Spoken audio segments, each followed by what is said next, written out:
Hey guys. Alright, so I'm just going to jump right into it. The video that I'm doing right now is on the recipe for Farmhouse Cheddar. And remember, it's out of this book. The other recipes that I did were out of the Backyard Homestead book. So, here we go. Here's a quick recipe for cheddar cheese that you can make at home. Equipment: cooking thermometer, 16-quart stock pot with a double boiler, long knife, any kind will do as long as it reaches the bottom of the pot. Whisk, cheesecloth, cheese press, optional but a really good idea. And a strainer. Ingredients: 3 gallons of whole milk, 2 teaspoons of calcium chloride, only for pasteurized milk, mesophilic culture, 1/4 teaspoon of abiasa, whatever that is. That's ABIASA. 1/8 teaspoon of Danisco, or 1/16 teaspoon of Sacco. SACCO. What that is, I'll have to look it up and let you know. 1½ tablets of rennet, or 3/4 teaspoon of liquid rennet. 1/4 cup of unchlorinated water, no tap water. 1 tablespoon of salt. Directions: put the milk with the calcium chloride, if necessary, into the stock pot with a double boiler. 2. Slowly heat the milk to 86 degrees Fahrenheit. Turn off the heat. Then stir in the culture. Different types of culture create different flavors of cheese. Stir constantly but gently until the culture is incorporated. Cover the mixture and allow it to rest, keeping the temperature at 86 degrees Fahrenheit for 45 minutes. 3. Dissolve your rennet in the water. 4. Keep the milk at 86 degrees Fahrenheit. Stir the rennet into the milk, then let the milk sit for about 30 minutes until the curd forms completely. Number 5. Cut the curds into 1/2 inch wide strips, then stir the curds to break them into chunks. Let it set at 86 degrees Fahrenheit for another 5 minutes. Number 6. Slowly heat the mixture to 102 degrees Fahrenheit about 8 minutes. Ensure that it does not scorch. Stir the curds gently while heating. The curds will break up as you stir them, until they're about the size of shelled peanuts or even slightly smaller. Keep the curds at 102 degrees Fahrenheit for 30 minutes, then remove them from the heat. Number 7. Rinse the strainer in hot water to preheat it, and then pour the curds and whey through the strainer into a pot or bowl. 8. Put 1/3 of the whey back into the main pot along with the curds. Put a lid on the pot, then cover it with a cheesecloth or a dish towel to keep it warm. While in the pot, your curds will lose even more whey. Let your curds... No, this is the cheddaring process, sorry. Let your curds cheddar for about 1 hour. Number 9, after cheddaring, you'll have a slab of curds. Cut them into small pieces with a knife. 10, add the salt, then knead it into the curds. 11, wrap the curds with cheesecloth and press in the cheese press until you get a flat disc. If you don't have a press, you can pack the curds in a piece of cheesecloth and squeeze the moisture out by pressing the mass of curds on a drying rack. You want to remove moisture from the curds while at the same time pushing them together into a single mass. Number 12. Remove the disc from the press. Remove the cloth. Let the cheese sit on a wire rack for about 12 hours. Blech, I can't talk today. I'm tired. 13. Wash the cheese with a mild saltwater brine. 1 tablespoon salt to 1/2 cup of water. Pat it dry. 14. Store the finished cheese away from the direct sunlight and temperature extremes. Wrap in plastic wrap. It should last for several months. For longer storage times, you can cover the cheese in wax and age it. Waxing and aging cheese is a complete process on its own. If you're interested in continuing to make cheese, I suggest you grab a copy of Artisan Cheese Making at Home by Mary Carlin. Got goat milk? Homogenized milk usually refers to milk that contains the unseparated butterfat. In the case of cow's milk, which requires homogenization, this means a portion of the separated butterfat, aka cream, must be stirred back into the milk before it can be called whole milk. Milk with 2% of the butterfat stirred back into it is 2% milk, whereas milk with all of the butterfat skimmed off the top is called skim milk. Goat's milk contains less butterfat than cow's milk, but has the advantage that it doesn't have to be homogenized, as it's already mixed together when it leaves the goat's udder. Pasteurized or unpasteurized?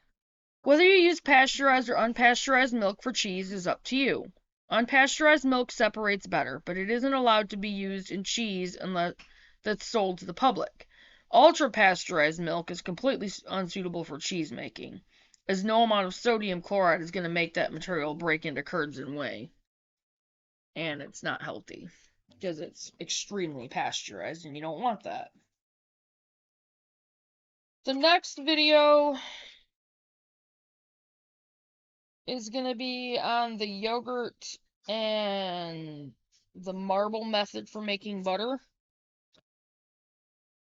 I just wanted to do a real quick video. I want to show you guys the shirt I just finished. I decided to do a little bit of a new design. This one,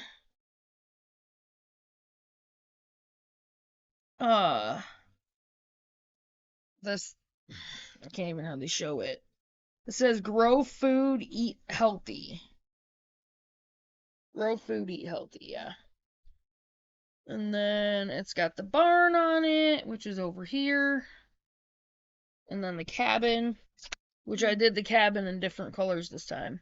So, anyway, a little garden over there, right there. But this one is mine. I just wanted to try out my... I actually had to brush paint a little of it because my markers are slowly dying on me. Anyway, so got that. Been working on my quilt. And I'm going to get off from here so I can get this up there. And it's not a very long video.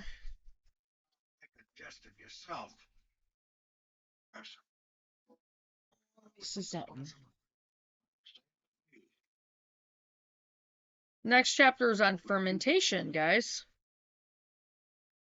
I may just get up early tomorrow morning so I can get this out there. Because I really want to get us through this book. We're actually almost through it. We've got fermentation, and then eggs,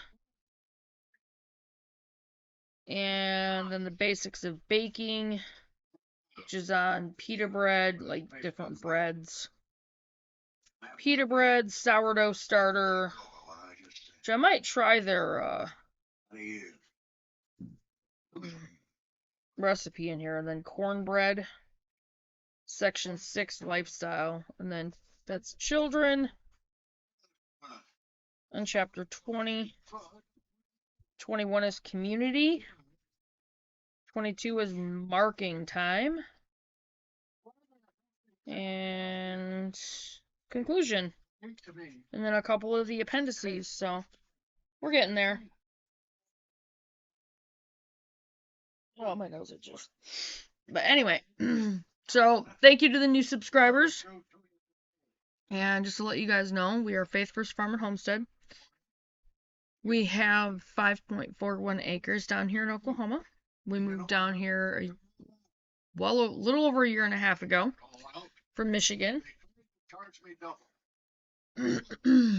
We do not live on the property right now. Our goal was the spring. We did have 12 acres just outside of Wilburton, Oklahoma. But we switched it because the roads getting to that property are not good. And I didn't feel that I could afford the vehicle repairs on the vehicle like every month or every other month because of those roads. The new property has county roads surrounding it and power lines, which means they have to keep the roads because they have to keep the roads up because there's power lines on the road.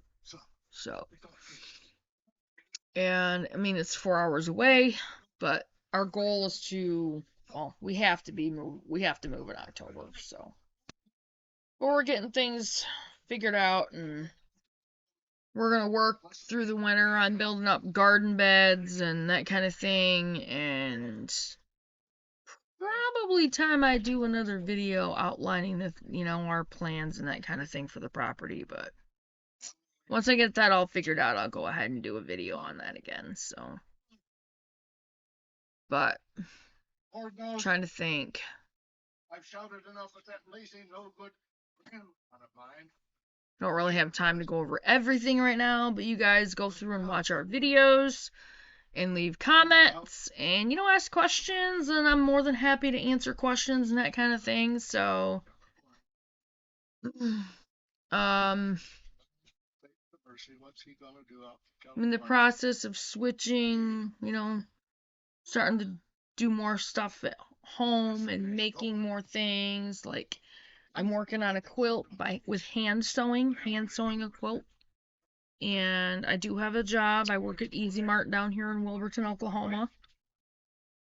As soon as I get the right computer and the equipment that I need, I'm going to be looking for a job online. So, and I'm just gonna straight up switch over to working online. So, anyway, you just go through and watch our videos, leave comments, ask questions, and I will definitely comment back because I'm always checking, my comments and that kind of thing. So, just don't be afraid to leave comments and, ask questions. And like I said, one day soon I will definitely do a video, outlining the property and that kind of thing. So, but I'm going to go ahead and get off from here and get this up there, and I will see you guys in the next video. I might do one tonight. Definitely tomorrow. I'm going to try to get up fairly early tomorrow. I've got several things to do tomorrow. My sister's going to be here from Michigan. I'm really excited. It's been almost 2 years since we've seen her. So, but I'm going to go ahead and, get off from here. And I will see you guys on the next video. Bye, guys. Don't forget to leave comments. Check your subscriptions. Always check your subscriptions because YouTube does unsubscribe people. They don't like the homesteading content because they don't want people being self-sufficient. So always check your subscriptions. Make sure that you click on the notification bell and click on all because I do try to upload quite a bit. So I will see you guys in the next video. Bye, guys.